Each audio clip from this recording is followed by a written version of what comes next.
boom, we are surprising you a little early here, everybody.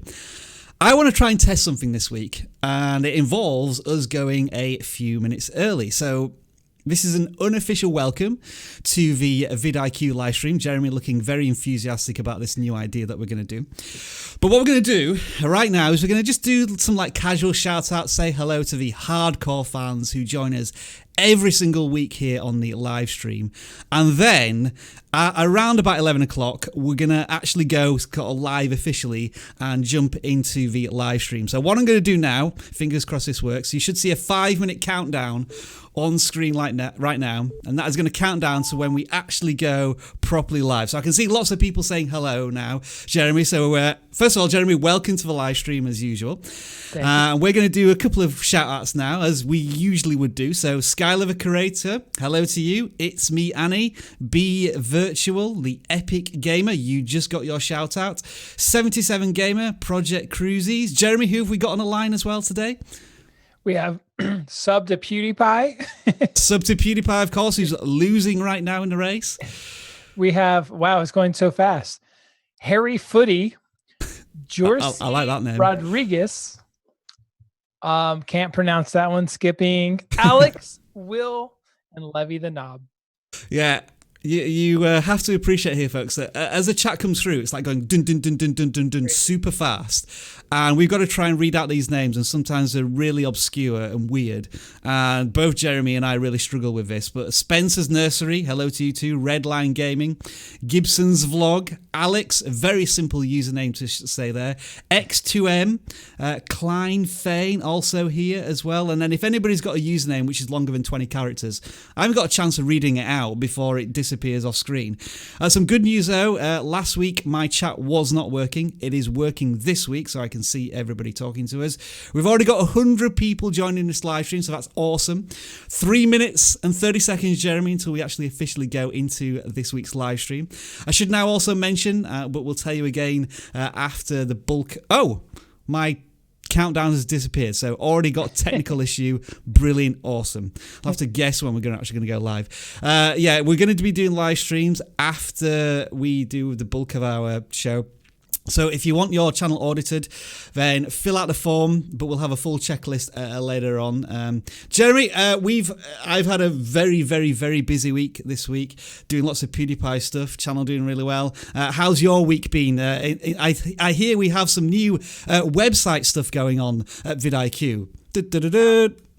Yeah, we've been working hard. We made a feature section, so you can actually go to vidiq.com/features now and check out all of our tools in one place, making it a little easier for you guys. Yeah, a lot of people have always been asking, like, what tools do you do? How do you differ against the competitors? And we haven't done a good job of that in the past with just like one page, but I think now Jeremy's been built up like an entire library, watching all of my videos, going absolutely insane with my voice droning on in his ear for the last few days, remembering how all our tools work. So yeah, if you do have a chance, visit our website and you can see all of the things that we do here at vidIQ. So a couple more shout outs then, and we'll actually launch this because we're at 10:59. DJ Brawl Stars, Ali Humeidi is also here. Yagma Yiddiz, McScotty, you've said hi a couple of times. We know we're here now. Make sure you don't do that again, because one of our moderators may put you in timeout if you keep saying that. Insider Tech Story, Silly Mum for Life. And Jeremy, just round off a few more shout outs before we jump into our live stream proper. All right, WD LS Focused Cheddar makes video. Man, it's going so fast. I am a tub. Okay. Flying LOL die. Creeper Nick 01. Aya, and I can't pronounce your last name. And Minor Bro. Boom. Okay, somebody just sent us a super chat here as well. Tara Littlewood. He sent me an email about doing my room. What would you recommend? I'll have to have a look at that if you've sent me an email, but thank you for the super chat. All right, folks, what we're going to do now then, we are actually going to launch ourselves into this live stream this week. I just want to make sure that countdown has disappeared. It, yes, has disappeared. I think what happened is I set a timeout on it, and the timeout wasn't actually 5 minutes, and that's technical stuff. So what I'm going to do now is I'm going to shoot back to me, and we're going to start this this live stream. So folks, are you ready? I assume you are. Jeremy is ready. So I'm going to do a countdown for myself to then launch into the live stream. And as I say, I might cut this bit of a video later to use as an actual on-demand video. That's why we're doing it. So here we go. 5, 4, 3, 2, 1. Hello everybody, welcome to vidIQ. My name is Rob, and today we're going to help you audit your own analytics. Let's do this. vidIQ. vidIQ. vidIQ.com. If you are new to vidIQ, we are the YouTube tool and channel that aims to educate you on your YouTube journey. And today, we're going to help you educate yourself on how to audit your own analytics. I'm going to do that with the help of our esteemed expert guest, Jeremy Vest in-house. Jeremy, welcome as always to vidIQ. It is a pleasure to have you on board.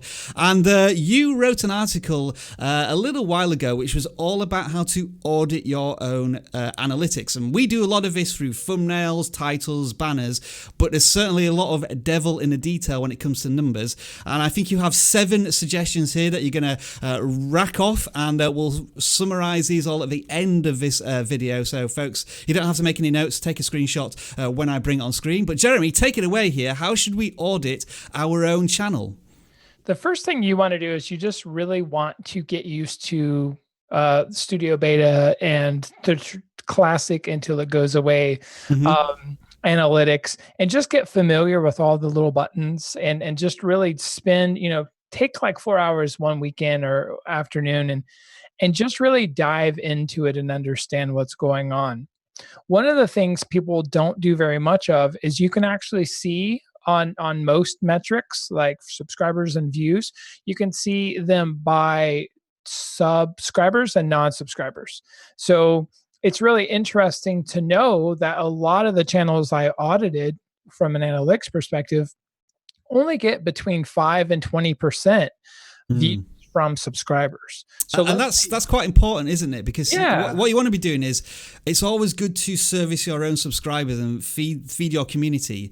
But ultimately, YouTube is a 2 million user platform at this point, and you want your content reaching as many non-subscribers as possible to then make them become subscribers.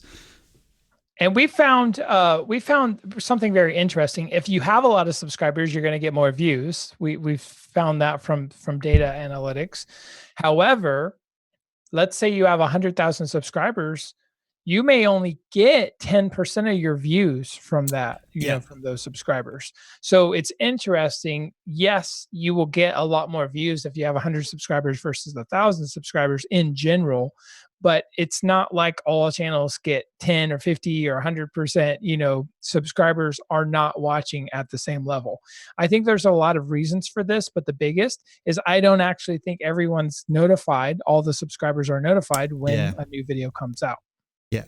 So I think some of the things I would summarize here is that if your subscriber to non-subscriber ratio changes quite significantly, that might be something to look at in particular videos. For example, if you have a viral video, you would assume that non-subscribed viewers would rise up a lot. And so that might be a good thing in the short term.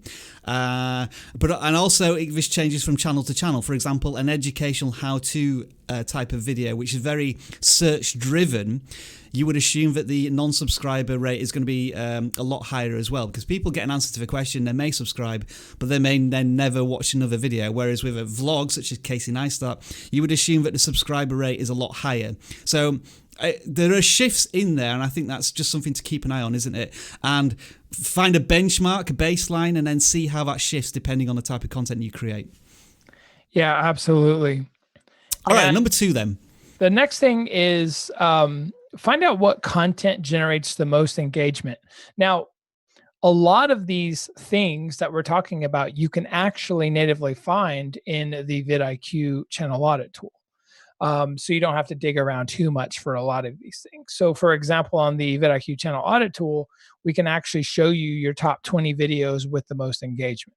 But you got to understand, I kind of developed this core philosophy before we even made this tool. So it's kind of, I just wanted to let you guys know, as someone that's managed really, really big channels and small channels, these are like my 7 go-to analytics philosophies.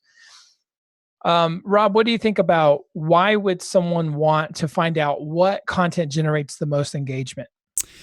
First of all, I think any reaction to a video, whether it's positive or negative through thumbs up, thumbs downs, or questions and comments, means that your audience actually cares about your content. And although in terms of signals to YouTube, engagement is probably not one of the most important ones, it's still a small factor. And ultimately, you not only do you have to appeal to your analytics, but you've got to appeal to an audience. And if you're making an audience invest in your content, however that is, through opinions, through thanks, through criticism, I think those are all positive indicators. For example, now on vidIQ, we're at a point now where we're getting 300-400 comments a video, which is unmanageable. It's fantastic news for us, and it's just a good that engagement is slowly increasing and people want to comment every time we create a video. Yeah, and that's really a good indication that we're building a community, or you're building a community. And the more engagement you get, the more real like fans and viewers and people are like into the content. You know when a channel is going to start taking off when the engagement is fairly high. Yeah. Yeah. And I would just say that people who are commenting are just more than subscribers, because I think they're at a point there where there's a relationship's being built, and then if you are wanting them to invest in you more, whether it's outside of YouTube, such as merchandise, or maybe purchasing a product or service or something along those lines, so you're diversifying your income, I think again engagement is a really good indicator of how you're reaching the audience just beyond watching a video and the watch time. Absolutely. And the third thing I wanted to talk about is not relevant for most of you, but I want to point this out. You really need to measure your organic views if you're paying for views. Mm-hmm. So what happens with a lot of brands and small businesses is they will pay for a certain amount of views with AdWords. And sometimes they get so used to paying for views that they don't actually get very organic because they may not be doing things the correct way. Yeah. I actually recommend to businesses that before you start paying for views, make sure you know what you're doing. Make sure that you have the ability to get organic visibility before you start paying for views. So that's not for everyone, but it is important. And big channels, HP type companies, the big companies of the world, they're going to make paid ads, but they're also going to make content, or they should make content that's organically viable. Yeah. Because it's totally different, right? An ad is way different than content people want to consume. So just make sure you understand that. The fourth thing is how to... I would just say, Jeremy, sorry to interrupt. I just want to add some things here. Like vidIQ is, I think, a good example of this, where we were doing some paid ads at one point last year. We would say that we had moderate success to light success, but once we then really devoted to building the channel organically with the content that we are producing, I think, well, you can just look at our analytics for last year and see how much we've grown organically. And I did just have one more question about this. Some channels who are just starting out, even if they are not a business, they're just a small channel, but they feel as if maybe getting some paid views or AdWords just to kickstart their channel is a good idea. Any thoughts on that generally? Yeah, I think, fundamentally, I think most ads are not for most people. Yeah. And unless you really understand advertising and you have a product or service to sell, I probably recommend against it. And if you were going to do ads, there's some really specific things you'd want to do, like keyword only. So let's say you have a video on how to bake a princess cake, then you would want to just target those terms. You don't want to do pre-roll ads or skippable ads because the people are going to leave in 5 seconds, right when that skip button ends. So if you know what you're doing, it can be very beneficial. If you don't, you're going to probably waste money. And I think if you are going to pay for ads and things to grow your channel, look at the engagement on those videos and you'll see that it's very, very small. So that's might be another reason to do it. Sorry to cut you off there, Jeremy. Let's move on to the next one. All right. Track how long viewers are watching your videos, watch time, view duration, session duration. There's also concepts of starting in, like, there's all kinds of philosophies around how people watch your videos. What we do know is YouTube has told us that this is pretty much their number one ranking factor in discoverability on YouTube. So if you make a video and people are not watching a lot of it, that video will probably not surface on the discovery platforms for YouTube. So YouTube wants you to create content people want to consume. Their job is to match you with a video you're going to watch for a long time, or a series of videos you're going to watch for a long time. As the second largest search engine in the world, that is their job. And your job is to figure out how to create content people want to consume for a very long time. So understanding these metrics and trying to get 1% better every week on watch time is extremely important. One of the metrics I look at the most under YouTube analytics retention, there's relative and absolute audience retention. The relative tab actually shows you exactly when people are leaving and engaging more with the content. And when people are leaving, it's typically because the image gets boring on the screen, or you're zoomed out a lot, or people can't see your eyes. There's usually a specific production reason that people are leaving at that moment. So you can go study that and you can get better and better. So questions that may come out of this, and I'll ask them, Jeremy, but I'll also answer them. The question is, okay, so if watch time is really important, should I just make longer videos? Or if we're looking at audience retention time, what is the golden number for audience retention? Now, in the past, these general bits of guidance, and like this changes wildly from channel to channel, topic to topic, is videos are between 8 to 10 minutes, or watch time are between 8 to 10 minutes seems to be like a good indicator. Audience retention of above 50% seems to be a good indicator. However, in a recent Q&A with the YouTube Search and Discovery team, that sort of question was asked, and YouTube's basic answer, and this is as simple as this: more is better. Now, again, you have to take that with a huge bucket of salt, because for your type of content, especially if it's educational how-to videos, you can't just make a 20-minute video on how to delete a YouTube video, because your audience is not going to stick around for that. They need an answer to a question. So you have to be really thoughtful about how you treat your content versus this watch time and audience retention concept. I did a video last week on the channel, I think, on like the importance of watch time, some of the things you can learn from that. So do check it out. What's next, Jeremy? Just wanted to say shout out to Brian D. Johnson's in the house right now. Hey, Brian, how you doing? If you guys are not following Brian D. Johnson, he's one of my favorite creators on the universe. So welcome to our live chat, sir.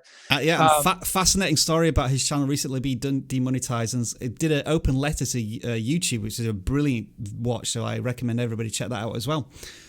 Yeah, really, really good job. He does a great job, and he makes YouTube easy for people to understand. All right, enough with the Brian D. Johnson commercial. Let's get back to this. So, find out how often your videos are suggested. What you can do is you can go to YouTube Analytics, and you can go to, in the classic analytics, you can go to traffic sources, and then you can see how often your videos are suggested. If your videos are not suggested a lot, it's probably because of a lot of different factors, but it's probably because your watch time may not be as good as your competitors' watch time. It could also be engagement. It could be that people are just kind of not into your videos very much. So it can be really, really telling. Rob, what do you think about this one? This is an interesting one, because I've been asked a lot of questions about this, and I've been seeing this on our own analytics, that there seems to be a fundamental shift in how search and discovery works, or how YouTube presents this information, because our suggested view count was rising last year, and I think this year and towards the end of last year it's been decreasing, but our browse features traffic source has gone way up, and I don't know if that's the same for a lot of other channels, but yeah, the suggested video thing seems to be a bit cloudy for me personally, and that's an analytic I'm trying to understand a lot. Obviously, it still helps massively because I'm going to show you now in our channel audit tool in a little while how much traffic we're getting just from PewDiePie versus T-Series stuff. Like, I think this is one of the reasons why we're doing really well on that topic, because of suggested videos. But yeah, it's a curious one for me, Jeremy. I don't know if you've got any further thoughts on how this is evolving, but yeah, traditionally, having your video down the right-hand side on a desktop or underneath a video was super powerful, but it just seems a lot harder to find yourself in that area these days.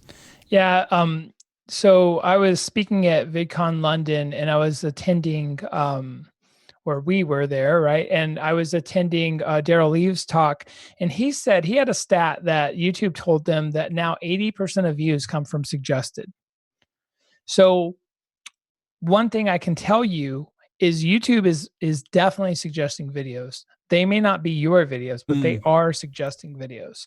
And I do believe at the core, watch time is extremely important. But other things that are important are relevancy. As the second largest search engine in the world, being relevant to the topics that they're serving is also really important. And then watch history, and basically they're curating your list. Because I'm old and skateboard, I get a lot of old guys skateboarding on the right hand side, even if I'm looking at fishing or something else not related to what I'm talking about. So or thinking of.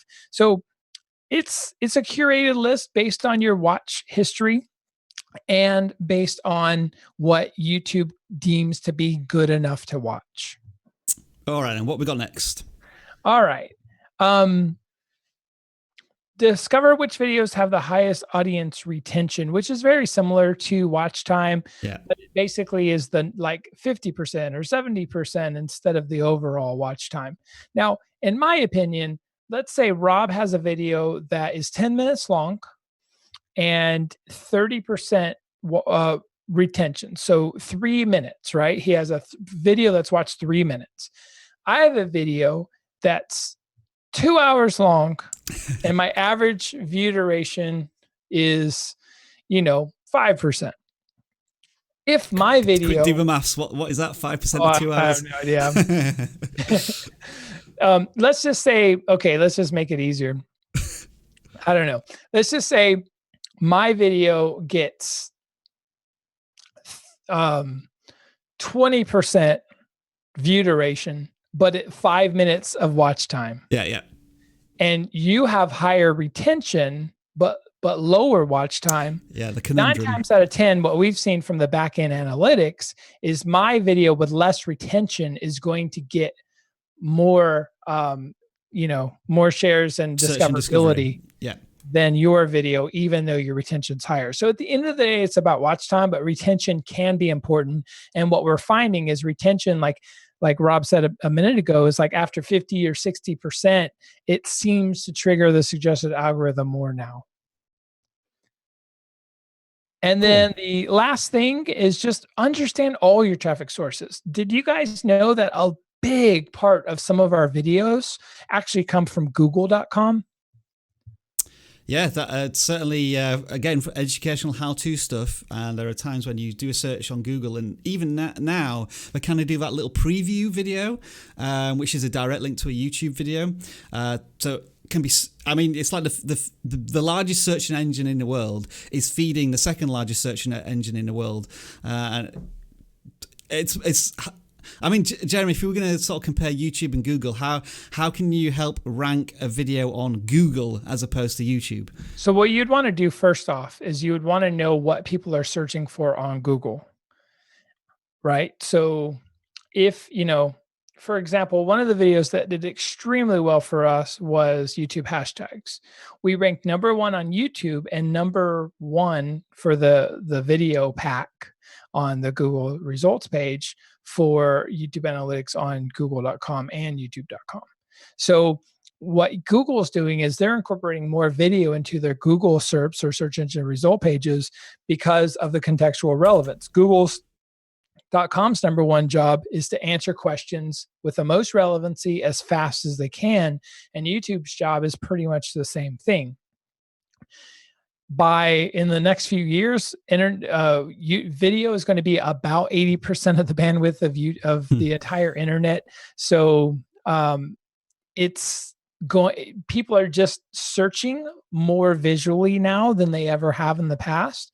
And they're also searching with voice, and they're searching with images, and they're searching with video. So you can see that Google is presenting more videos because of that. So if you want to specifically rank for a video on google.com, you just need to understand what people are searching for on google.com and then make YouTube videos with that in mind. And those are your 7 tips for auditing your own analytics. So get your screenshot tools ready. This is how it looks with what Jeremy's just run through. Determine how many subscribers are watching your content. Maybe find a baseline and then view how that changes depending on the videos that you create, because that can be wildly different for different types of channels. Find out what content generates the most engagement, because ultimately you want to be creating a community, fans, subscribers, people who are investing in you as a channel person, and so on. Measuring your organic views if you are doing paid advertising, and how that can reflect whether you're trying to actually sell something or you're trying to build a channel. Track how long viewers are watching your videos. That's through overall watch time. And generally saying again that more is better in terms of watch time, but you have to try and connect that to the type of content that you create. Find out how often your videos are suggested. A little bit of a conversation between Jeremy and I there about just how, suggested is super important, but how YouTube is trying to aggregate those analytics now. Discover which videos have the highest audience retention. So is having more watch time more important than audience retention? Something to consider. Maybe you can test that through having longer videos and shorter videos, and understanding all of your traffic sources. Not only do you get traffic from your subscribers, suggested videos, but also externally, and YouTube can be very powerful in that respect. One more thing I want to touch on here is that you can use our channel audit tool to find out a lot of this information. Once you've installed the Chrome extension, vidIQ, down the left hand side here we have these buttons, and if you click on the channel audit one, it gives you a huge report card on pretty much every single part of your channel. So hey, Jeremy, I mean, we're talking about Brian Johnson here. He's currently our top most viewed video from the channels that we're following with his open letter to YouTube. But we can see here which videos are creating the most engagement for us, a conversation here, like should you hide your likes and dislikes? That seemed to be an interesting one for our viewers. But we're also seeing what videos we're gaining subscribers from, the ones here like how to get 1,000 subscribers, or how to add a subscribe button, or how to get 4,000 hours of watch time, or sub for sub. So these topics about YouTube analytics seem to be the ones that our audience really value in terms of investing more time in our channel by subscribing. And we've got ones here for watch time, retention, all of the things that Jeremy's talked about. But not only do we have what we're doing well with, down here we've got what we're not doing quite as well with, and these are the things with the lowest audience retention, and maybe you want to tweak those or remove them from your video content to just streamline the best tools for your videos. And just one here, the search terms. Yeah, we're doing pretty well with PewDiePie versus T-Series here, and that's where a lot of our views are coming from. But as Jeremy also said as well, the top suggested videos, these are where we're getting traffic from outside YouTube channels. 20,000 from PewDiePie versus T-Series subscriber count. So again, look at these to find out what YouTube is connecting your content to, and that could be an area to double down on. So I hope you found this introduction to auditing your own analytics here on YouTube. Jeremy, thank you very much for your time. If you enjoyed this video, don't forget to give it a thumbs up and subscribe for more content just like this, and we will see you again very soon. All right, don't go anywhere, folks. That was just me ending that video. If I want to try and clip it and use it for later on, people are thinking, where's the audits? And I know a lot of people have been asking where the audits are. They're coming right now. And Jeremy, I bet you were wondering what was going to be happening there. You're probably thinking, this live stream is ending early. I can take a break. No, you can't.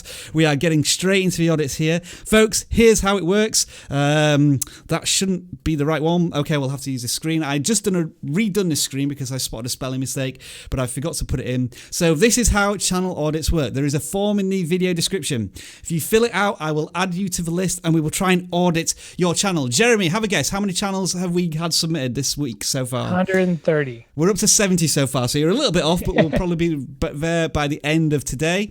Do not ask for a review or an audit in the chat because we're not looking at chat. You may be putting time out. Super chats, this financial contribution, while very welcome, does not guarantee you a review because we want to try and keep this as a free service. Apologies in advance if we can't fit you in. However, Jeremy, take it away. Why should you be watching this live stream even if you don't get audited? So the thing you got to understand is the reason Rob and I do this every week is we want to see you guys be better creators. What's even better than us auditing your channel is learning how we do these audits. Absolutely. Apply it to your exact situation. So the mantra of watching, your fellow creators on this live stream, 20 or 30 of these audits, you should become as good as us at these audits. So don't hate, celebrate. Oh, I've got to clip audit your that. own channels. I have to clip advice that. we're giving.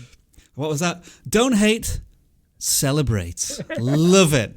As I said, if we can't give you an audit, we have a 24/7 YouTube consultant on vidIQ ready to help you out through the channel audit tool. I mean, Jeremy, consultants sometimes can charge $100, $200, $300 an hour, and we've got a tool that will audit you 24/7. It never gets tired.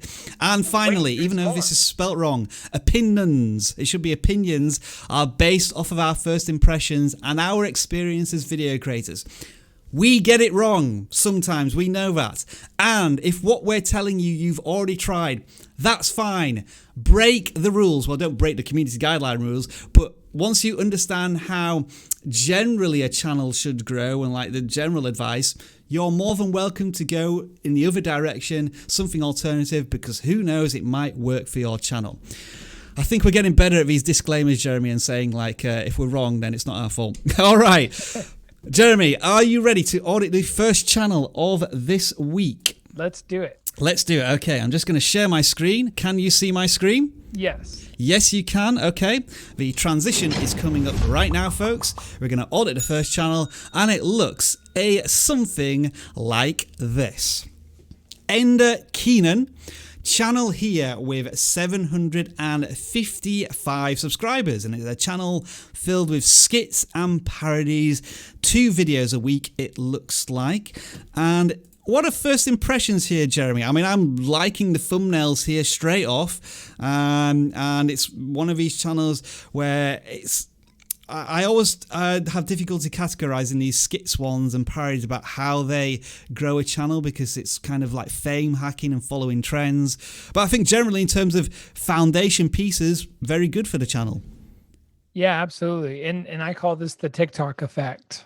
Right. So a lot of this type of content is almost all of what you see on TikTok. And if you guys don't have TikTok, if you're over the age of 13, you really need to look at some of these platforms. When we were in London, I met about 4 or 5 people with over 1 million followers on TikTok. TikTok is huge. It is not going away. And you can really learn a lot from these 16-year-olds that are making content people want to consume. It's very bite-sized, simple content, but a lot of it is this type of content. It's really important to understand the next wave of what's coming because it will hit YouTube eventually. And this is a good example. I love the thumbnails. Yeah, if you're, he doesn't seem to be that old. So if he's already doing this well, and he has the 3 E's, eyes, excitement, and emotion in his thumbnails, he's already got a good background color. The only thing I would say about the thumbnails is try to tell the story better. For example, Pepsi versus Dr. Pepper is probably my favorite thumbnail here. Yeah, I love that one too. Because it tells a visual story. Another one I like is the money. How much money do I make? Yeah. Because I know you're talking about money. So and also the microwave one. So just try to tell a visual story in your thumbnails. But what is interesting, and where Rob and I think struggle with TikTok style trending content is, how do you do titles? And Rob, what advice would you give him about keywords and titles with this type of content? I don't really know. I was hoping you would answer that one. It is difficult, isn't it? Because are you trying to include keywords of trending topics, like Avengers might be one, or Captain Marvel when that was very recent, or like we, as Jeremy says, we are both over the age of 13, so we don't really know what the trending topics in the TikTok type of genre are. So I guess my answer would be are you going to be appealing more to the intrigue of each individual video with a really interesting title and thumbnail, which might possibly not be very keyword rich, but it has some drawing power? And this is almost turning like into an open discussion, and if you have thoughts in the chats, do let us know. But that's where I would be going, Jeremy, like appealing more to the emotional intrigue of the audience rather than the just stuffing in keywords because we think it might appear in search. Would you agree with that? Or? Yeah, the only thing I would say is if something's trending like absolutely, yeah, or Article 13, then you may want to have that part of your intriguing reason to click. Yeah. And Rob, did you hear about Article 13? So I heard that it's passed, but I haven't had a chance to read the article, and I think I haven't had a chance to read an article about Article 13. I think it's from what I could tell, it was a bit watered down, but need to do some more research before we maybe comment on that. I haven't even read YouTube's statement on it yet. Okay, so Ender Keyman, just as the first channel, we're just going to go into a little bit more detail here and just look at all aspects of your channel. In terms of the channel banner, maybe that could be tweaked a little bit because I think there's maybe a bit too much going on in the background there, Jeremy. Maybe we need a bit of a focus. Probably he needs to be appearing on the thumbnail, and maybe he could just take simple objects from some of his videos to maybe enhance the channel banner. Yeah, definitely. I always recommend you being on the thumbnails or the banner. Especially if you're in the thumbnails. Right. Playlist-wise, it looks as if you've got generally a good range of playlists, and you're not stuffing videos into one playlist. They're all between 6 and 10 videos, which I think is good. So some good fundamentals to look at there. You haven't got the community tab yet, and the about section is filled out as well. Skits and Parodies. I see that you're saying a lot of things on the channel is about I will make funny videos. I really enjoy making videos. Maybe tweak this a little bit to appeal to your audience. What's in it for them? So more about you and yours potentially there in the description. But I always like it when somebody has a tracker of hitting their subscribers. And looks like you took a break, but now you've hit 750 subscribers on January 30th. Haven't grown much since then. What's your schedule like? Let me just check there. Okay, so you started to post regular videos again, which is good. And I think I would say, for a smaller channel, some good fundamentals, especially in the thumbnails. I think the one thing I love about a lot of the thumbnails here is simplicity, and that is so powerful, and I think that helps tell a story in the thumbnail. So good luck, Ender Keenan, with your channel. Moving on to the next one. Jeremy, I'll let you lead with this one to see if you can work out what this channel's about in a couple of seconds. I can't. The only thing I could say is it's probably closer to TikTok style, memes and trending topics and things like that than anything else. So can we click on one of these videos? Because I really don't know what these are. You surprised me because I thought you'd be able to pick it up quite quickly. Channel name being Redditor, and then each title Reddit starts with the Reddit little slash thing. I saw that. But you still want to look at a video, yeah? Yeah, because I figured out, because I'm a nerd, that these are like subreddits. But at the same time, what I don't understand is what kind of content is it? All right, let's do this, and apologies in advance, folks, if there's any inappropriate language. At this point, she opens the door, and my 110-pound Rottweiler proceeds to jump. He was on his phone. I pressed the wrong thing. Looking at me, I can tell she's a little. So it looks as if it's somebody reading out Reddit messages or stories from different subreddits. Basically text, bit of music, bit of background, but each video is doing phenomenally well when you look at the view counts. Like, they're super high. I think this is a channel that is certainly on an upward trajectory. Yeah, so can you sort by most viewed? I certainly can.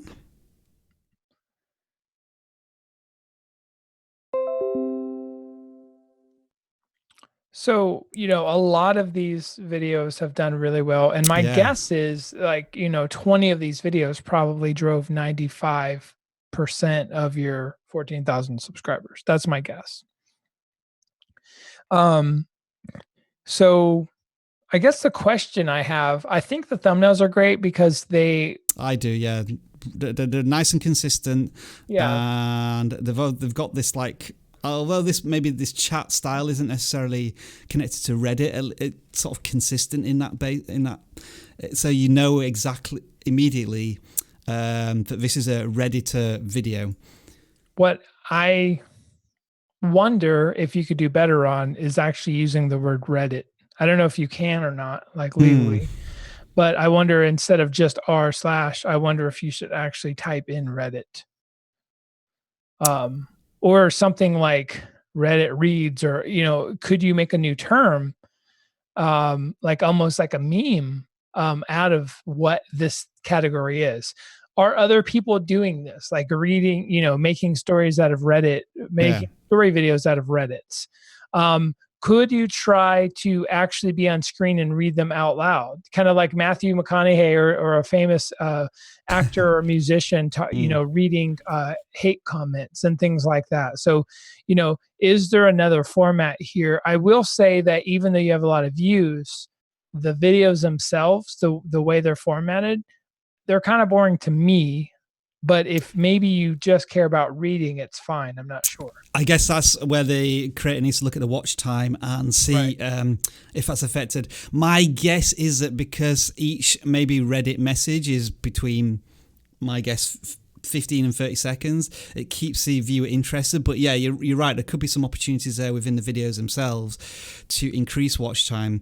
I think generally this channel is doing phenomenally well. It started like a month ago and is already getting view counts in the tens of thousands at least for each video, which is amazing. And the idea of being able to just go through subreddits and read out the comments, it seems like not a super labor-intensive way to do things, because you've already got a ready-made script from each message, and the way it looks like you're doing it in a very template-style way, which is brilliant. It looks as if you've found an idea, Redditor, which is really working well for your channel. So awesome stuff, I would say, in terms of making a huge impact on YouTube already. I think similar to what PewDiePie does with his memes review, but he has his own Reddit where he does all of that stuff. Just quickly looking, do you use a community tab? Yes, you do, on a regular basis, which is awesome. And wow, if you had 11,000 subscribers 2 days ago, and now you have 14,000 subscribers, you're growing very fast as well. So incredible stuff here. I mean, Jeremy, this sounds like a case of just carry on doing what you're doing in terms of the content, just little tweaks here and there, and experiment to see if it can make your... this feels like a channel that's going viral right now. Yeah, absolutely. Keep on doing what you're doing, man. Good job. All right, awesome. Congratulations to you, Redditor. Next channel we're going to look at. I'm sure this person last week, Jeremy, said that you looked cute. So this is why I've put this channel towards the top of our audit list today. No, I'm not joking. The reason I look at this channel is because I think there's some really interesting potential growth areas here. I love the value proposition of computer programming as a superpower. And there are 2 videos here in particular that use...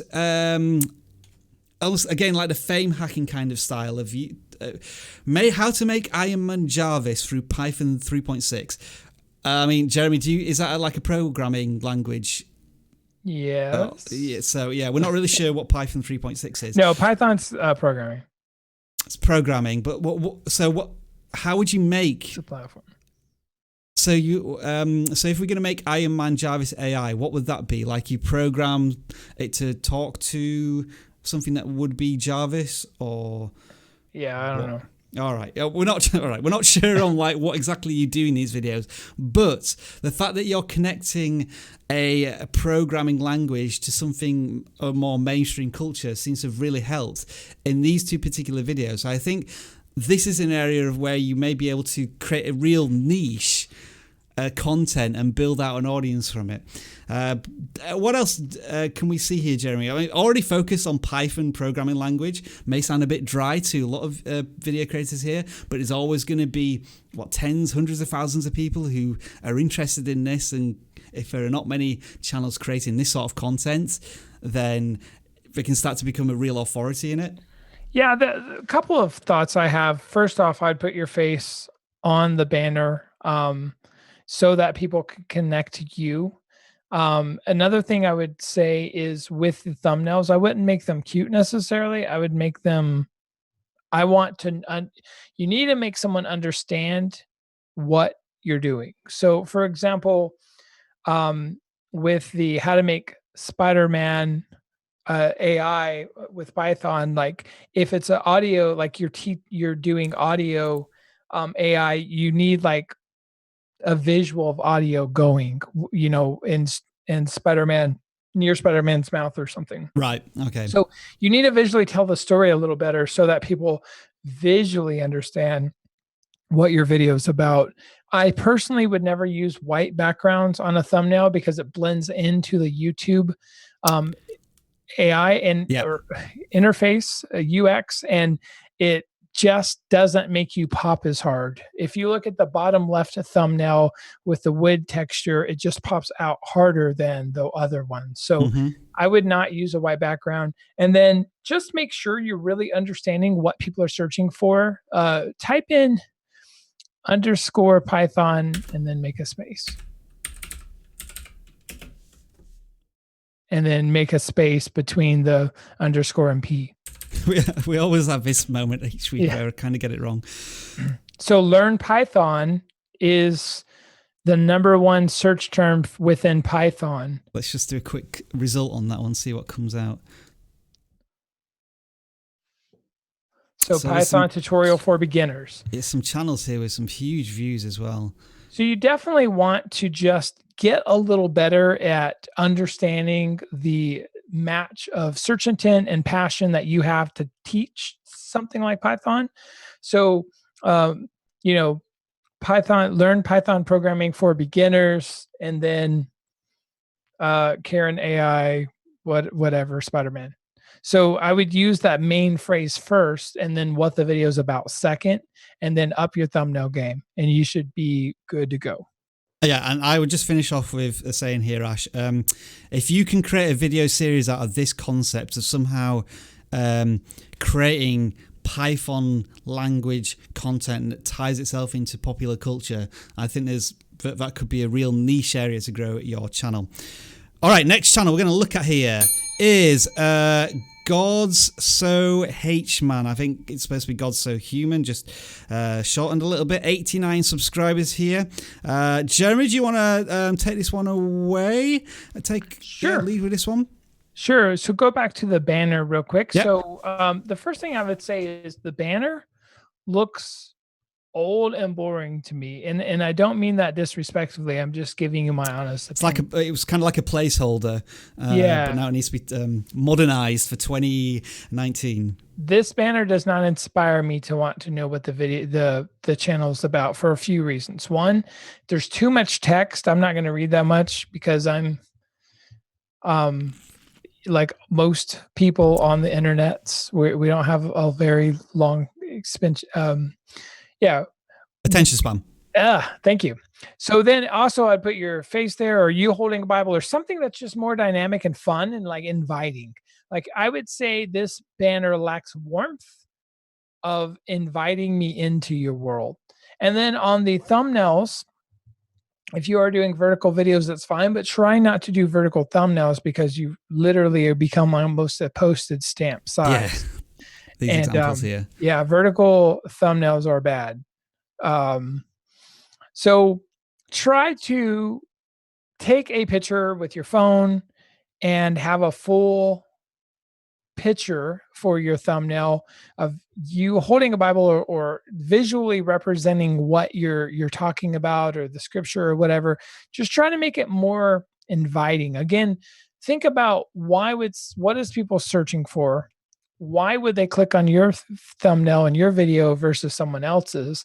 And how does your title correlate with your thumbnail to give someone a reason to click? So for example, Bible study, Genesis chapter 15, you may want to say something that also gives someone a reason to click. This is almost a statement, not a reason to click, right? So this is like a statement. This is the Bible study for Genesis chapter 13. Maybe you could say something like 7 inspirational quotes, or there's not much inspiration in Genesis, but I'm just saying,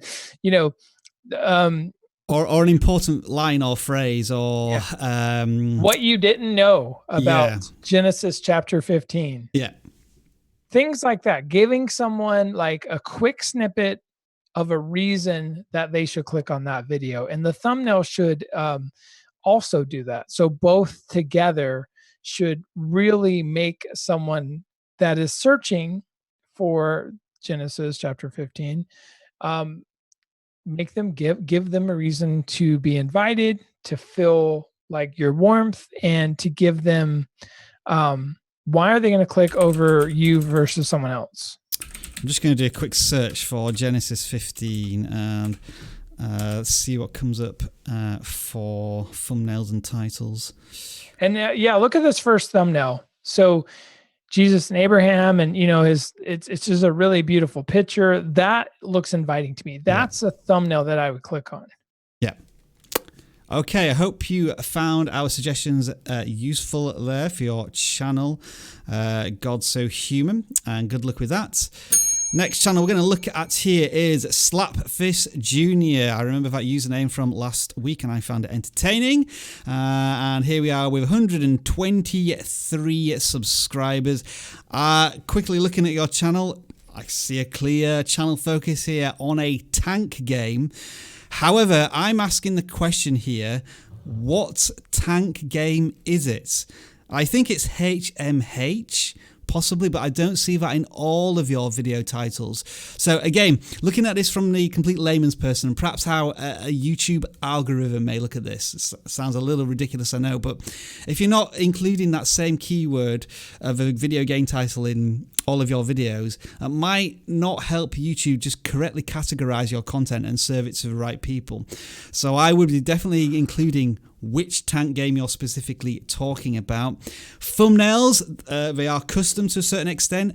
I would describe them as maybe a little muddy and confusing in some areas, but it's basically the contrast of colors. This one, for example, where the tank is, it has like a very landscape background, and so the tank sort of disappears into the background a little bit, whereas here, where there's more of a blue sky and there's a focus on a big turret, I think that's a more powerful thumbnail. Then we've got the usual questions of text, whether you should include as much as you have here, like this one, there's all sorts of text going on, different colors, different directions. I'm probably not going to read all of that. I see here that it is World of Tanks on this particular video. So if that is your keyword, then probably that does need to be included. It's included in some of these, but not all of them. So yeah, I think generally speaking, I can see what your channel is about visually, but is it strong enough from a keyword perspective? That might be something to consider. And general improvement of thumbnails. Jeremy, anything else to add there? Or do you think I've nailed that channel Yeah, I would just say when you're looking at the thumbnails individually, they look like 10 different channels. So just try to find a way to be consistent. And I personally would always start the channel with World of Tanks, and then the abbreviation. Yeah. All right then, so that is Slapfish Jr. Folks, wow, we've been going for about an hour here without a break. So Jeremy and I are going to take quick refreshments to rehydrate. This is your chance for a restroom break if you so choose. We'll be back in a few minutes after these glorious messages. See you soon. Does running a YouTube channel sometimes make you feel dazed and confused? Well, that's why you might need a little education. vidIQ can review your channel in seconds, 24 hours a day. It's like having your own YouTube consultant giving you all of this information. Do a YouTube search and we'll show you the stats, the value of that keyword, what's related, what's trending, what tags each video uses, and a deep dive with a single click. After research comes analysis. Our video scorecard will pick apart all the important analytics from social media to SEO, and we do this for every single video on YouTube for free. And when it comes to uploading your videos, vidIQ is here to support you every step of the way, with suggested keywords, our SEO score ranking, upload checklist, and recommended tags, boosting your content to the next level. Oh, and if you think we've finished there, we haven't even started. We have dozens more tools we want to show you right now. All you need to do is download vidIQ now and let us help educate you on your YouTube journey today.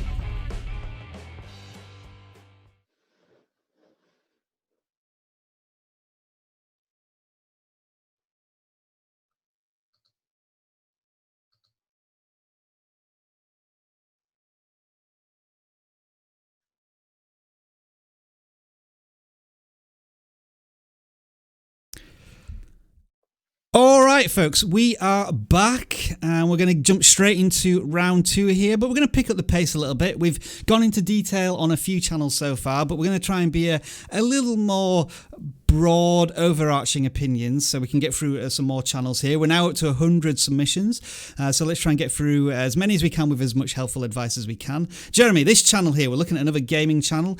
It is Deaf Mute, and I think the game focus here is satisfactory. The only reason I say that is because I can see that in several of the thumbnails. Now, these videos at the moment are getting not many views at all, like 1 or 2 or 3. Small channel, of course, and they've been around, well, they have been around for a year, but it looks as if they're now on a new focus. It's almost like kickstarting a new channel from the very beginning. What could we maybe advise here generally? So the first thing I would just do is just see, like, with gaming satisfactory game or whatever, see what's out there on YouTube. Yeah, right just kind of figure out what are people doing the best, you know, who's ranking #1 for that and why. And from there, you know, maybe you're missing some keywords, maybe people aren't watching your videos very much. I will say the last thumbnail you did is phenomenal. You have this one here, great color, you have your logo, the logo there, you have the arrow pointing to it. You even have, you know, your logo in the upper right corner. I would say it's just a very good thumbnail, and it looks like a thumbnail with, you know, a YouTube channel with 10,000 subscribers. It's very decent. So something is going on. Either people aren't watching your content, or you're not using the right keywords to match the intent, or the game is too competitive. So it's one of those 3 things, I would imagine. Last thing I would touch on here as well is, I can see the difference here. Look at this one here. Best settings, 71 views, so much better video. The rest, less than 10. Look at the length of the video. This one here, 5 minutes. The rest, 25 minutes or above. Almost like live streams. So that might be something to really consider here.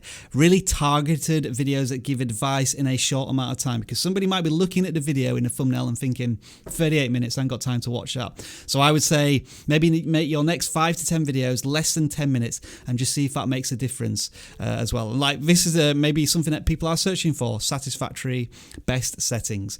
Next channel is Backside of Fear.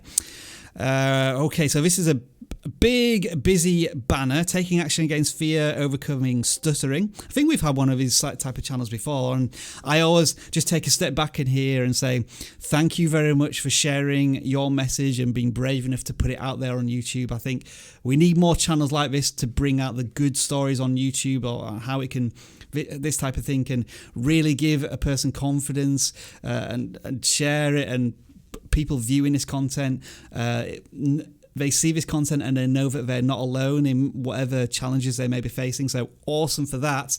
So with that in mind, Jeremy, where could we improve this channel? You may want to go to like a inexpensive graphic designer, and help them let you, get your banners and thumbnails a little better off. Emphasis, flow, alignment, repetition, balance, color theory.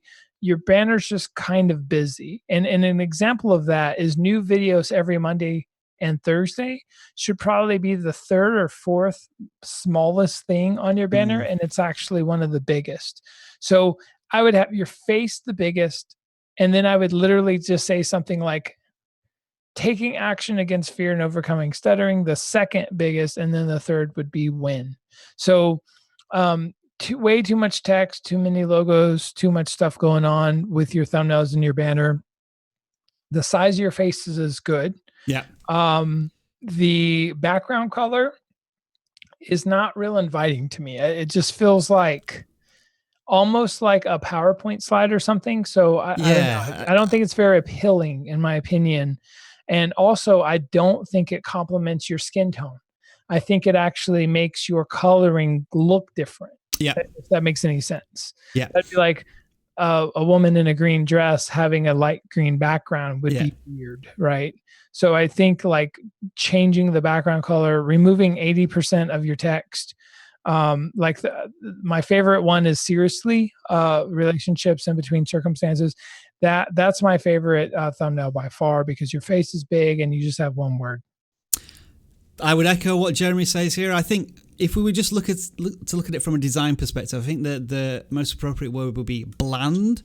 There's stuff there, but it's just stuff, and it doesn't look as if it's been built creatively. The one title that really fascinates me here, and this is one which is, again, it goes in the face of like keyword research and stuff, but this one here, My Name is I Stutter.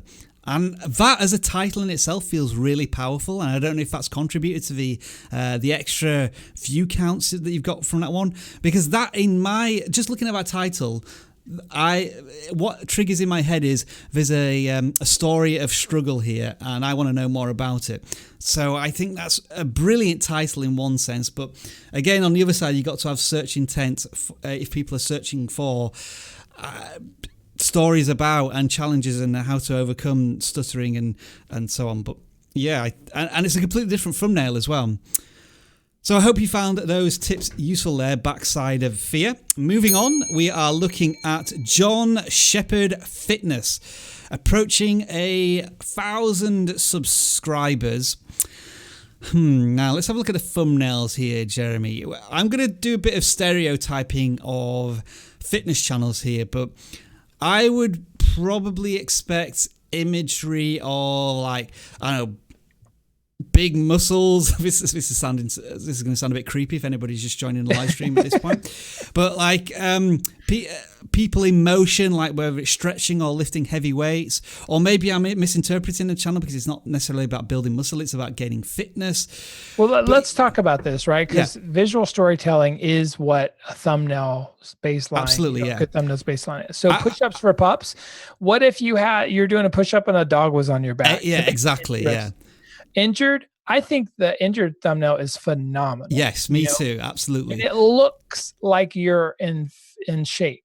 To be honest with you, with like new career, it looks like you could or could not be homeless. I'm just kidding. Because we can only see so much of you, like we're not painting the picture of the story. Right. So what if you had like a briefcase in your hand and you were working out or something, like as far as new career goes? And this may sound silly, but sometimes you may need like an arrow pointing to a certain part of your body. Just for example, this one where it says you need to do this, but the title is talking about a shoulder, a warm-up. So I think there's a bit of a disconnect between the thumbnail and the title there, because if you were to just look at this thumbnail, you would have no idea that this video is something to do with warming up your shoulder. So whether it's an arrow pointing to a shoulder or like, I don't know, some sort of pain emoji, visual storytelling, Jeremy, I think is where this channel could really improve their contents. Looking at the view counts, they seem to be generally steady throughout the videos. So another thing we want to be thinking about here is it's a channel about fitness, but what type of fitness? I think that might be really important for your audience as well. So searching the keywords there. Any more thoughts there, Jeremy, or would that pretty much going sum up? 2 inches wide and a mile deep in content. Yeah. So for example, if you're doing keto or you're doing no weights or weights, like really getting into the mentality of what people are searching for to find your content, and then understanding your value. What do you do the best? Do you help people that are injured the best? Or do you, teach people to do weights the best? Yeah. You teach people to do cardio the best. Figure out how you can help the world the most, and then make hundreds of videos on that topic. And I'll finish off this channel by saying, I think that the design of these thumbnails is very good. It's just sometimes they don't tell a good enough story for what the potential viewer may be clicking on. So good luck with your channel there, John Shepherd. Next one we're looking at is DJ Brawl Stars. This is a game I was playing a lot a couple of years ago, but I got bored of it. I hope the rest of the world hasn't got bored of it and there is still interest in this game. Thumbnails are very colourful, have a lot of pop. They include characters from the games. Sometimes they are a little busy. Like if I just look at this one, for example, a lot of text down one side, character in the middle, arrow pointing to a tiny thing that I can't really make out. I just as an example of a thumbnail, what you would probably need to do is decide on whether your thumbnail is going to look like this section here, or this section here. And then if it's this last section, you want to really blow it up so we can see what's actually going on in the thumbnail there. Brawl Stars, should you be including that as a keyword in your titles? Yes, probably. And this is similar to Fortnite, where there's probably quite a few channels making content, so you need to find your particular niche. And so this goes back to, which videos have potentially done the best on your channel, and then, as Jeremy's already said, 2 inches wide, a mile deep on that particular topic, which would hopefully set you on your way to just getting a growing audience for your channel, because it looks, I think, as it's fairly static right now, plateaued a little bit. And okay, so and I guess one more thing is that you are a relatively new channel in this particular space. You've only been making videos for a month in this area, so I think there's good progress going there. Yeah, you're developing quite well, actually, like views into the double digits. It's always going to take time and a lot of effort, and I can see that you're producing a lot of videos on a consistent basis. So, yeah, good luck with that. All right, Jeremy, I'll let you lead this one, unless you've got any thoughts on DJ Brawl Stars. Nope. No? I know you always like me to take the lead on... I know you like me to take the lead on gaming ones, so thought I'd get in there. But for you, Jeremy, I will give you... I love the title of this one, History Hustle. Wow, you know what? I love the branding on this one. Honestly, I see this being a 100,000 subscriber channel. It's just that instinctive first look, isn't it? And you say, wow, there's something special about this channel. You guys know how like sometimes you look at a car and you think it's either ugly or it's awesome. People either love the Teslas or hate them.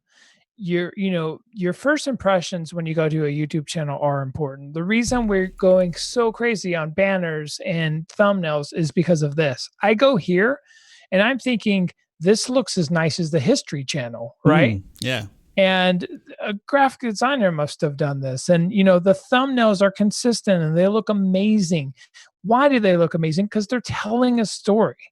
They're telling a story of the Cold War or World War II, and they're colorful and they have flags in it. And I just kind of get what this channel is about. And the the name of the channel is phenomenal. I love that name. Yeah. Yeah. It just looks like something I would watch or I would subscribe to.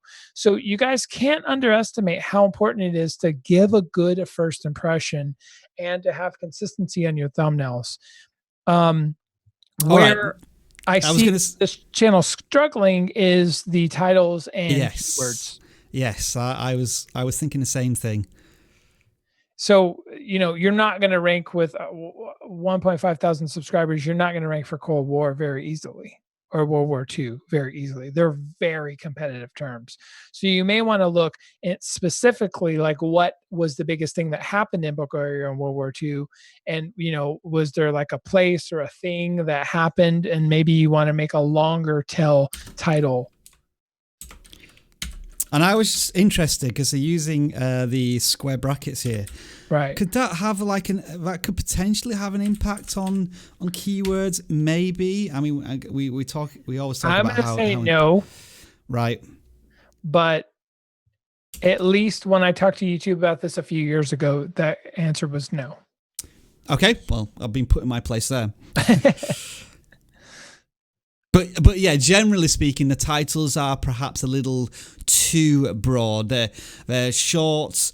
They're trying to appeal to a very wide history audience, and that's something that as a small channel right now, that might be difficult to do. But in terms of visuals, I think they're absolutely fantastic. Yeah, I think there's silence here because we're not really sure what else we can add right now. It's like just continue to build. I guess another question might be is... So I think some of these videos, it looks as if the channel is focusing on a country and the history of the country during different time periods, not necessarily a time period such as World War II. So do you think that's the right way to go about it? Like we have 3 videos here on Bulgaria.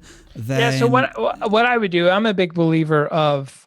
So I worked with a big razor company many years ago, and we ended up doing how to shave as the main core philosophy of all 200 videos that we did for them.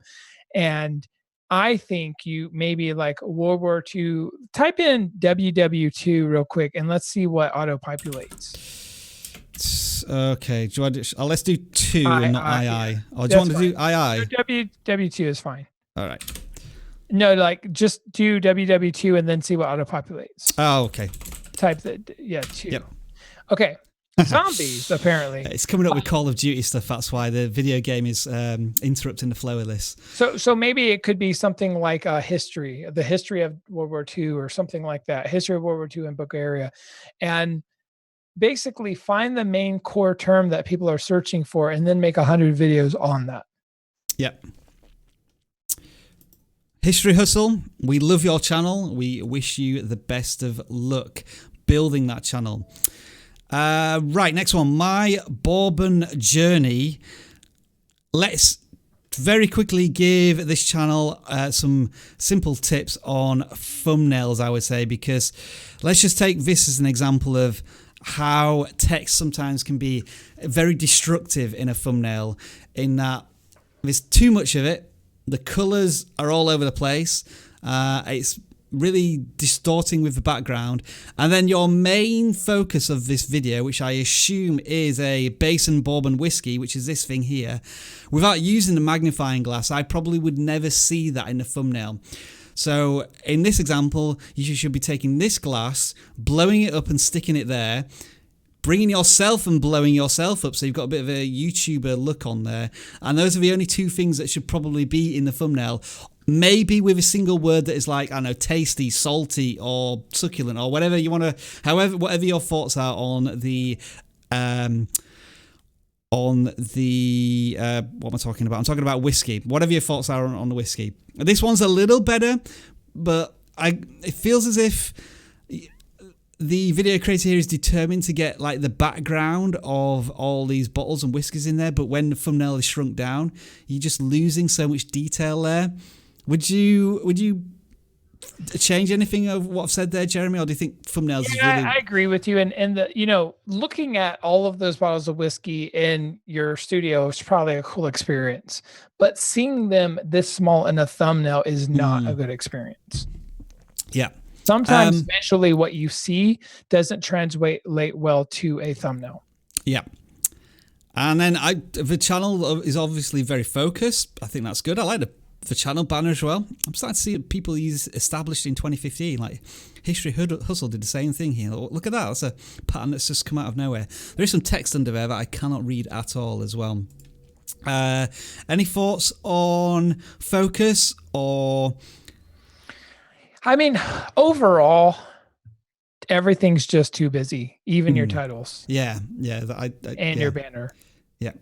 So go look and see what the best, whiskey and bourbon channels in the world are doing, and go emulate them for a while until you get your own style. Simplify, I think, is the best advice we can give you there. Yeah. And with that, we'll take another short break. And when we come back, we'll be taking your questions and some more quick fire audits. So, we'll be back in a few minutes after these essential, glorious messages from the vidIQ channel. Does running a YouTube channel sometimes make you feel But not that one because I've just played it. Let's do the other one. If your YouTube channel is stuck in a rut, maybe it's time you gave it the vidIQ boost treatment.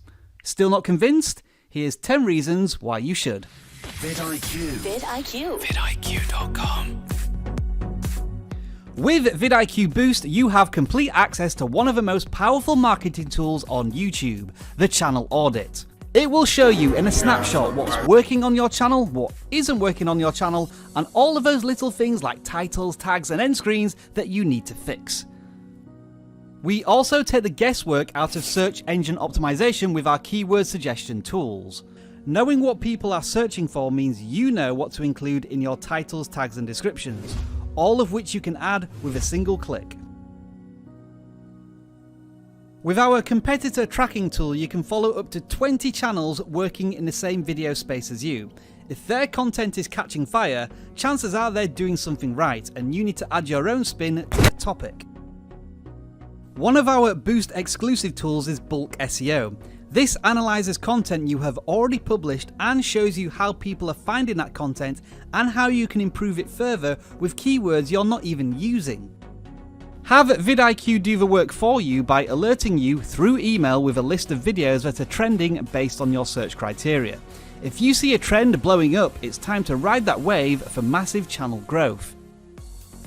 Want to quickly post videos natively on Facebook rather than YouTube links? Our syndication tool can do that for you in just a few easy clicks.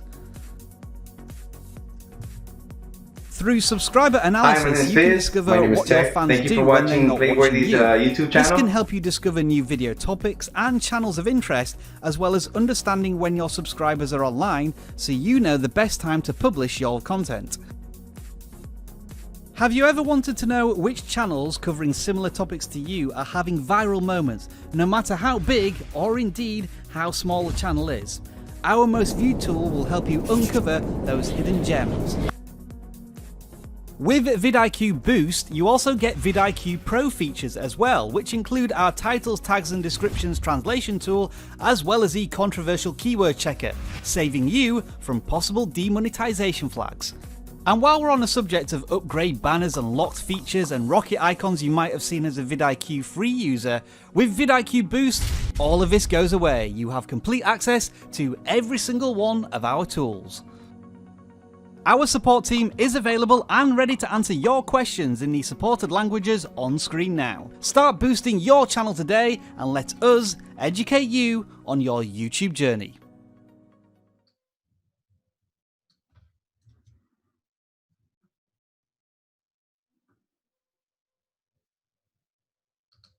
All right, we are back, and I just wanted to highlight the submission of the week for a channel to be audited. They filled out all the information, and then when it comes to the channel link, they have simply put, I don't have one. So our audit suggestion to you is to start a channel. I don't know why somebody filled that in and said they don't have a channel, but there you are. We will try and help everybody with their channels. Jeremy, we're going to move into what I think is my favourite part of each week, and that's to take any question within reason about YouTube, vidIQ, your channel. So yeah, any questions asked. What I would like you to do now is put hashtag question before you ask your question, because it helps us see it in the chat, and we will try and answer them as best as possible. And what I want to try and do this week, Jeremy, because we fall into this trap every week, is we get asked a question and we spend 2 minutes answering it, because we just like to cover it in all sorts of detail. So I'm going to try and put a lock on our answers to like 15 to 20 seconds so we can get through as many as possible. Deal? Deal. Okay, so the first question to you, Jeremy, is if I edit my video shorter in YouTube, do the analytics take that into effect? That's an interesting question. Oh, so like in YouTube itself? Yeah, so if it was 5 minutes and then you edited it to maybe 2.5, would the analytics take that into account? Yes. Jeremy says yes. I have no idea, to be honest. I guess it would do. It would probably count the minutes watched as they've been watched, and then if you slice it down, it will count the minutes that are watched there. So I think it would, because YouTube does it in real time, it should be able to work out what that is. Yeah, the view duration would be different from when you changed it. Hopefully. DJ Brawl Stars, how is YouTube video suggestions? Some are suggested so fast and some takes months and years. I think it's saying sometimes videos become suggested months or years after they've actually been created. And I think that if you have evergreen content, that can just sometimes happen, and that's probably YouTube playing around with the algorithm. They're changing it and tweaking it all the time, and sometimes you'll just get boosts from videos because YouTube decides that it's worth surfacing. I don't know how else I could answer that. And yes. Jeremy has... Sorry, go on. No, I don't know how to answer. Yeah. I think that's a good question, and one of the things that we're all trying to unlock. Go on, Jeremy, I'll let you ask a question here. How do you retrieve a dead channel? Is it like mouth to mouth or revive? Somebody did a really good video on this recently, and I've forgotten their name. Leron shared it in our chat, but I can't remember what it was. Oh yeah, it was that one guy. Yeah, and we've forgotten his name. I think, right, if it's a dead channel,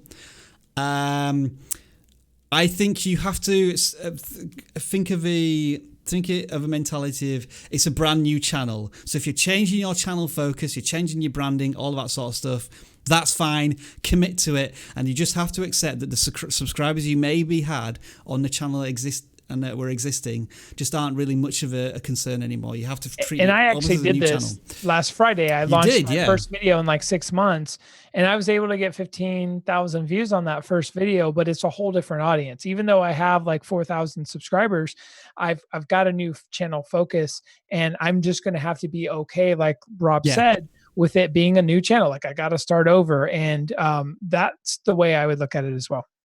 Design medium. Does making videos 10 minutes long, does it get recommended more? Are you asking this question because you can include mid-roll ads in the video because it's more than 10 minutes? According to YouTube, that they're completely disconnected. Monetization and search and discovery apparently are not connected in any way, so that shouldn't make a difference. We don't monetize our content, and we've not seen a difference in, maybe if we monetize the PewDiePie stuff, we'd be getting 50 million views, but I don't think so. Making longer videos can do, but I think it's all about that watch time. Because maybe you make longer videos, but people watch them for 30 seconds, and then they not only leave your video, but they leave YouTube as well, so you get a session end watch time, and that could be a severe penalty against that video. All right, Rob, how do you double down a video? Make more of exactly the same content. Simple as that. That works well, not replicate it. Don't just upload the same video, but if you've done really well on a particular topic, attack it from another angle. I've done this successfully now, I think 4 or 5 times. I did it with an Android tablet. I've done it with how to record your iPhone screen, Galaxy S8 tips, or like big huge tips, and now PewDiePie versus T-Series. Once I've latched onto a topic that's doing well, I just hammer it as much as I can. All right. I'm gonna skip that one. All right. I don't know which one that is, but let's skip it. All right. Ash is asking a question here. I think Ash was the guy with a Python language channel, because I think he said white backgrounds are not a good background. What background should I put in my thumbnails to stand out?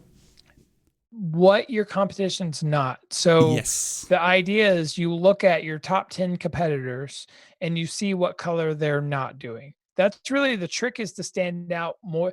It's not about your thumbnail. It's about how you stand out on the right-hand side rel. So if all of them are blue, you don't want to be blue. Yeah. The logic is that the suggested videos should be from people in the same space as you, or some videos, and you want to stand out from them. What else have we got now? Rodney J. Johnson asks, what's a good watch time for YouTube to recommend your content? You must have missed the first 15 minutes of this live stream, because essentially YouTube says more is better, but they do not give you a golden number. From our own data, it seems to suggest 8 to 10 minutes. And generally speaking, 50% audience retention, but those are not fixed numbers, and you really need to put that into your own video topic to work out how best to get more. I mean, ultimately, more watch time is brilliant, but that doesn't work in all types of channels. This is a one I don't know the answer to. Maybe you do. All right, hang on. I need to play a sound effect for this one. Go all for right. it. What's the best length for end screens? I have no idea, actually. So, end screens, you have a maximum of 20 seconds that an end screen can appear on video. And it's not necessarily about the optimum length. What you should be doing with your outro is, I know this was going to maybe sound a bit weird, but don't have an outro. Don't say, thanks for watching, I hope you enjoyed this video. You want to end it with maybe an outtake or something that you're still talking about within the context of the video. That can be sometimes really hard because you just defaulted to say, thanks for watching, or like, I'll see you in the next video, that type of thing. So the outro, the end screen could be as long as you want, but the actual content within that end screen is really important. And I've been experimenting with this, where sometimes I'll have a graphic on screen and I'm pointing to stuff saying, if you want to know more about tutorials, point here, watch more vidIQ stuff, put down here. And then sometimes in the PewDiePie ones, I've just been ending with a bit of fun, or it just suddenly ends. Like, I'm just talking about something and then all of a sudden I just say something stupid and it finishes right there. And when you experiment with this, check your audience retention, because you'll always see in the last 20 to 30 seconds a sudden slide down in that graph, and that's when viewers know that the video's effectively ended for them. I went too long there, sorry, I probably destroyed the watch time on our live stream there. All right, Rob, so do you have any tips for outdoor channels since the search terms are less popular? First of all, search terms on outdoor channels are not bad. Like, depending on what you're talking about, fishing and camping and survival gear, there are some biggest searched for stuff, it's huge. So I'm not exactly sure what outdoor terms you're looking at, but a lot of the search is absolutely like monstrous. So what are the tips for outdoor channels, Rob? We do a lot of fishing reviews. We do. I think the thumbnail is very important. And with outdoor channels, you can often get that brilliant contrast of bright blue in the sky versus like whatever it is in terms of like a tent or something. I think those always work really well, especially with the fishing ones, like are really focusing on the particular subject or topic that you're talking about. And I guess with outdoor stuff, there's probably going to be some sort of adventure or story element in there as well. So trying to include that in your videos. So search intent along with sharing your passion is what I would recommend. But I've never generally done outdoor stuff, so very general tips there. Right, I'm going to do some quick fire stuff here, Jeremy, now. So I'll do a couple and you do a couple. 64-bit Dragon asks a really interesting question here. Why isn't Jeremy at something, but Rob is at vidIQ? So these are the names at the top here. And this is when I thought I was going to have a different guest every single week. So it was going to be somebody's name. And it wasn't going to be Jeremy at vidIQ. So I'm probably going to change it to Jeremy at vidIQ as well, maybe next week. Thanks for noticing. Why do watch time and views decrease from Ash? That's just when a video is starting to lose its traction. It's going to happen with everything. Like even when you watch television programs, you get bored of the same content. They're just going to be natural runoff. So don't worry about that too much. Just make more content. What is a typical lifespan of an evergreen content for small, medium-sized channels? Here's a brilliant thing, Cloud Info. It can be eternal. Like if it's how to unblock a toilet, people are always going to want to know how to do that. I know Sean Cannell has absolutely dominated the tech area with best cameras for YouTube. They're staying around for ages. I've got some Galaxy S8 videos that are still like getting thousands of views every day because people who want to buy a cheaper phone are buying Galaxy S8 ones. So evergreen content is the best type of content you can get on YouTube. So if that's the type of channel you are, create more content about that. Sorry, I went on too long there. Jeremy, I'm going to fire some questions at you now. I got one for you first. All right, go on then. Liquefy Jeremy more. Sorry, what was the question? Can you liquefy Jeremy even more? Yeah, it's funny that our video yesterday has got a lot more views in the first 24 hours than usual, and I need to look at the click-through rate. In fact, I'm going to, sorry, indulge me here, folks, because I want to know if our click-through rate is much better because of Jeremy's liquefy of me. So yeah, this is like terrible for radio. This is terrible for live streams. I'll answer questions while you're pulling that up. All right, okay. All right, question. I make memes. It's not my content, but I changed it to be funny. Will I get monetized? If you are using copyrighted material, you may not, but if it's your content, you should be fine. Advanced Gamer 411. I like how you read chat. Thank you. Yeah, it's a live stream. I mean, this is a good indication of what a live stream should be. It's about the community, and that's what we're trying to do right now. Unfortunately, I haven't got a click-through rate yet on that video, but yeah, if you want me to liquefy Jeremy for the next live stream, I will absolutely do that. I mean, we should probably have a liquefy off or something for one of these. And folks, stay tuned because coming up next month, I'm going to do a drum roll this time. Next month on the vidIQ channel, we are doing a thumbnail special month. That is right. Not every single video, but a lot of videos are going to be about making thumbnails on YouTube. And I'm going to start my first one today, which is going to go out on April the 1st, which is how we make thumbnails here at vidIQ. So stick around for that. There's going to be a lot of fun to be had. So yeah, maybe one of those will be a Liquefy edition featuring myself and Jeremy. Right, let's take how to make PewDiePie and T-Series thumbnails. Yeah, exactly. Okay, a few more questions and then we'll get back to some audits. Epic Gamer, how did you start YouTube? I've got to be honest here. My first couple of videos were about like mashup compilation videos, and they did use copyright material. I'm not going to lie here, little memey things, but I only did 2 or 3. When I actually started YouTube properly, I started in 2012 and it was all about tech and it was all my original own content. So I didn't get any copyright strikes because I think it probably was considered fair use, but very quickly realized that if I'm going to create a channel, it needs to be about my content predominantly. Jeremy, you have a small channel. Like, how did you start yours? I mean, honestly, I've always just had it be a test channel. To be honest with you, I've never actually got serious on it until last Friday. Yeah. And it's just experiment. So when I find something that works, I'll do that thing again and again and again. But if I was actually serious and I wanted to get 100,000 subs, I could. And that sounds really egotistical, but with the billions of views we've got over the last decade for our customers, I can tell you it's a pretty simple formula. Figure out what people want. Go 2 inches deep and a mile wide in that content, become the perceived thought leader for that thing, figure out what YouTube wants wants to serve of your content, and just continue to double down on that content. All right, some quick fire stuff here. What program do you use to stream? I use Streamlabs in combination with a Stream Deck, which allows me to do these funky animations and things. Who is your favorite YouTuber? Is Brian G. Johnson still in the house? We'll say him. If he's not in the house, probably Casey Neistat or someone along those lines. I think he really got me into striving to make every video better, because before it was very formulaic, the type of stuff I did. Thoughts on starting a YouTube now that Article 13 has passed? I would say don't let Article 13 stand in the way of you exploring your creativity and share a message. Just do it, because it's going to affect every single video platform, not just YouTube. So we're all going to be under that umbrella if it's as bad as everybody sounds. Question, what about gaming channels? I'm trying to stream. How do I get more views?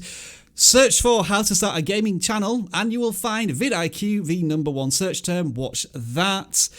We've already answered how do you start YouTube, Epic Gamer, so we don't need to answer that again. Article Renee 13. Tilly's in the house. She asks, is live streaming like this one a good way to grow a YouTube channel if you don't have a large audience? What's the benefit of this type of live stream versus shorter live streams? Okay, so my answer would be no.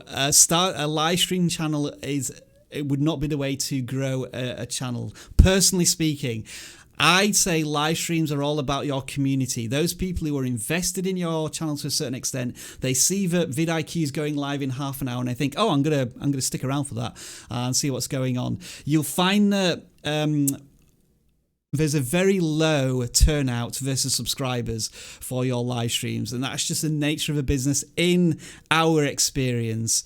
And I always find that once a live stream's finished, the view counts are really poor. Some people are able to do this very well. We're experimenting. So yeah, I would say build an audience first and then start doing live streaming with your community. But if you wanted to just understand how the mechanics behind it and how difficult it can be, then do some test live streams as well. Sorry if that was a really long answer again. We'll finish off with here, Cloud Info asks, do stories add to your watch time? As far as I understand it, no, because there's no analytics to search for. So where would they go if they do count towards it? And it's only a couple of seconds, so I would say no. Jeremy, go on, then we'll take the last question. Jeremy, if you can find a good one. All right, I'm looking. Should I force myself to stream themes that I don't enjoy? No. Excuse me. God, I almost choked there. No. Simple as that. Yeah, why do YouTube if you're why would you want to do something you hate? Yeah. You're just going to turn it into a job that you hate. So, no. Follow your passion. It's a bit of a cop-out answer, but yeah. I mean, if we were going to explore this a little further, if it's because you want to try and crowbar popular trending topics into your content, you need to find a way to make that exciting for you.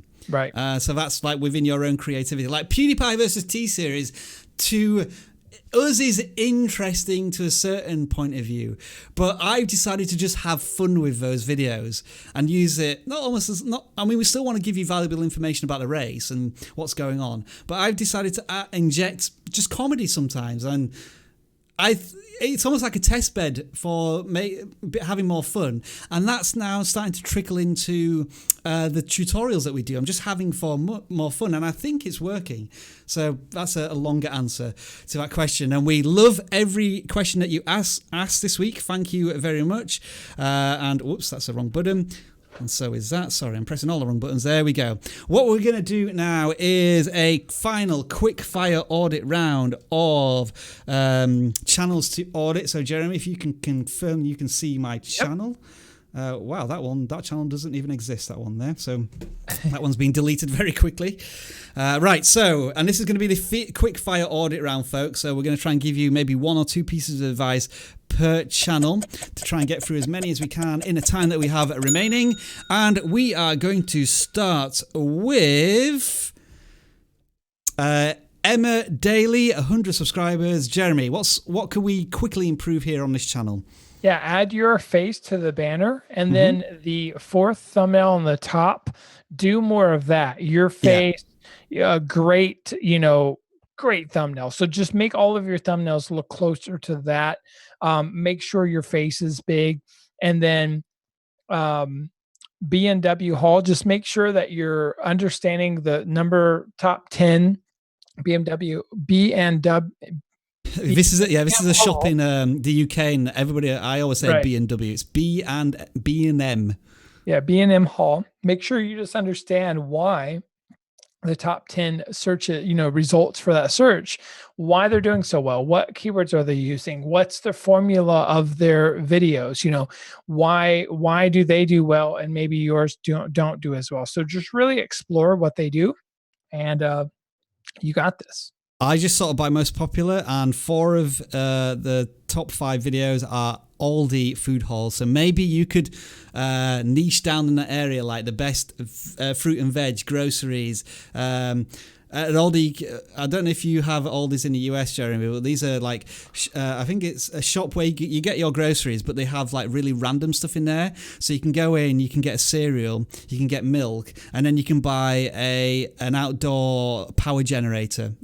And they'll just randomly be there, or like a gaming PC. They just occasionally have these deals on.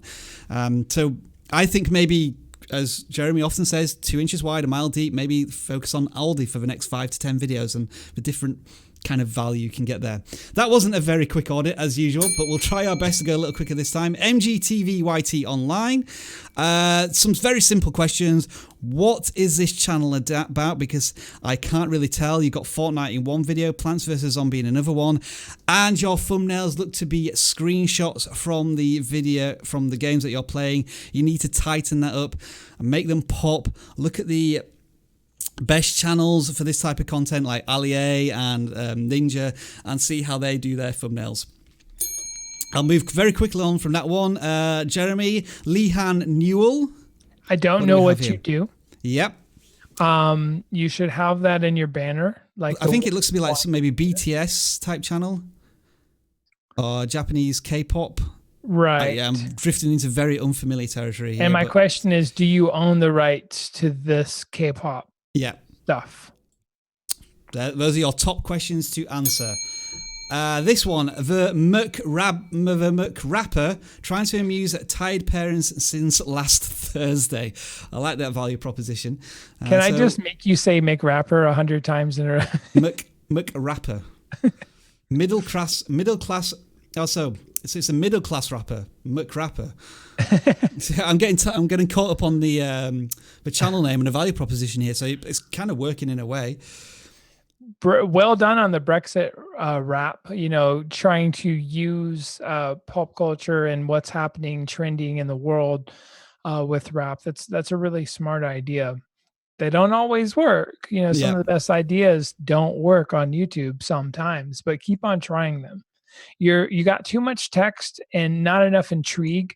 Like if you were dressed in a UK flag and there was like gold behind you, and like if it looked crazy and fun, people probably would have clicked on that. I bet if someone made just an amazing Brexit rap just thumbnail that's phenomenal, I bet you would get 100 times more views. Yeah, if we just zoom down, scroll down a little bit here, we get into this trap of thumbnail wallpaper where each thumbnail is different, but the elements are always, well, actually no, because this is the same YouTuber image on a lot of these, but it's the same expression, the same text, and like if I quickly look at this one versus that one, is it actually a different video? I have to read and find out, and there's not that much storytelling there. So I think custom thumbnails are there, but they need to tell a better story on that one.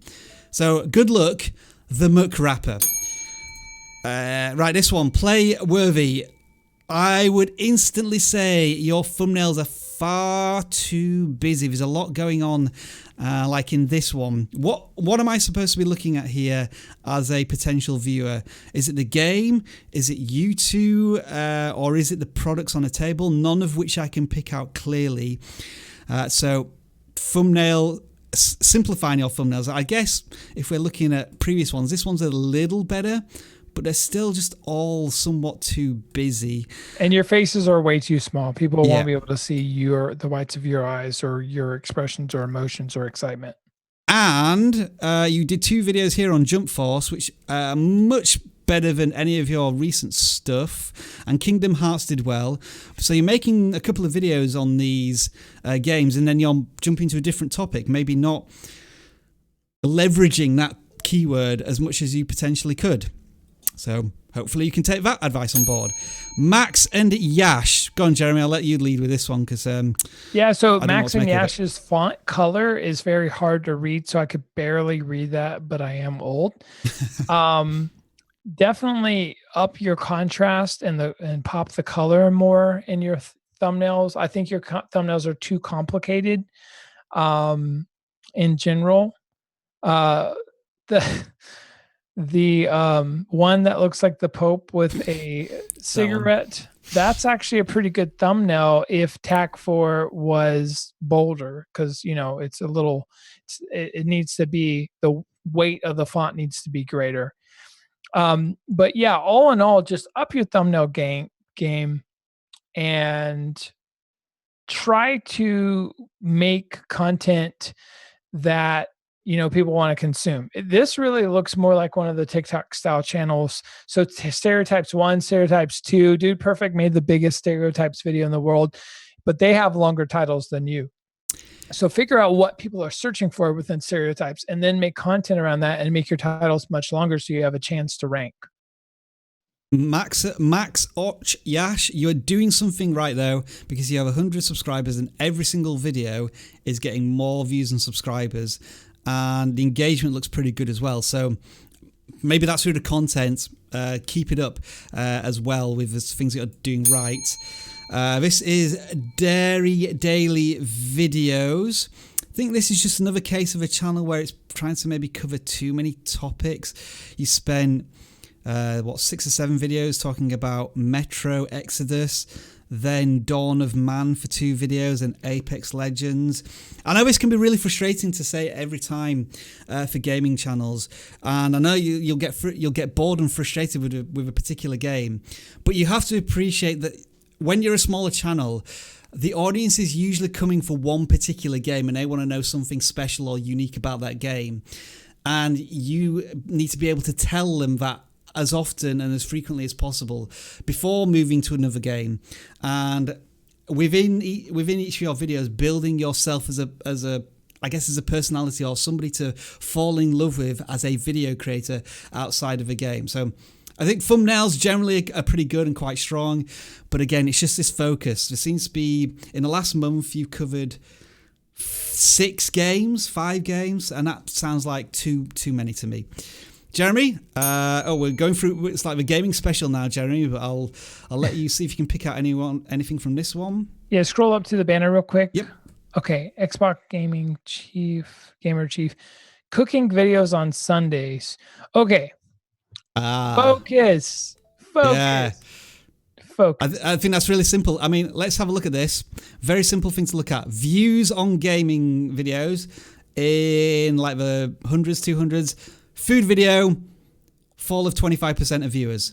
And another one here, less than 100 views. You're going to have to take out those cooking things. You can't do cooking and food and gaming on the same channel. Start a separate cooking channel if you are keen on doing that. Or just focus on one channel. Yeah. Papa TX. Let's see. Focus. Okay. Focus, yeah. I mean, wow, Jeremy's just thrown it in there. Jeremy's going to be a single word auditor from this point onwards. But yeah, Rainbow Six. All right, so you got some Rainbow Six stuff. Maybe the focus is in the thumbnails, because each of the thumbnails is completely different from the next one. And you're producing some content now, which is good. But generally focus, make 20, 50, 100 videos on Rainbow Six. And that's my analytics. Sorry, I was trying to find whether I got the click-through rate for that video, this crazy one here, but I haven't got through that. So yeah, that's a quick audit of my video there on how exactly to get 300,985 subscribers. That brings to an end our live stream for this week, and I've just done the fatal flaw of saying this brings to an end the live stream, which means that everybody is going to immediately leave this live stream. So you see how easy it can be to say that. But hopefully, folks, you're going to stick around for a little while longer, because you want shout-outs. We know you love your username attempted to be said on the live stream. So I'm just going to start some music here, and we'll say goodbye to the following people, which are Advanced Gaming 411, The Epic Gamer, good game to you, sir, as well. James Bushell, subscribe to PewDiePie, he says. Will you do that? Who knows? Ash, goodbye to you.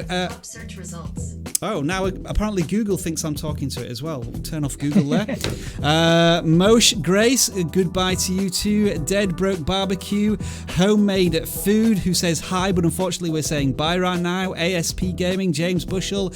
Wow, everybody's saying now, look at this, Jeremy, just chat goes insane when people know we're saying goodbye. Cafe Director, Skull Gaming, Nitro 77 Gaming, Alpha Gaming 901, ACCZI. Go on, Jeremy, take over while I have a quick drink. Oh man, it's going too fast. All right, Ryan, Umit, Blizzard Gaming, Mr. Humps, Taste Besta, Renee Tilly, hi, bye.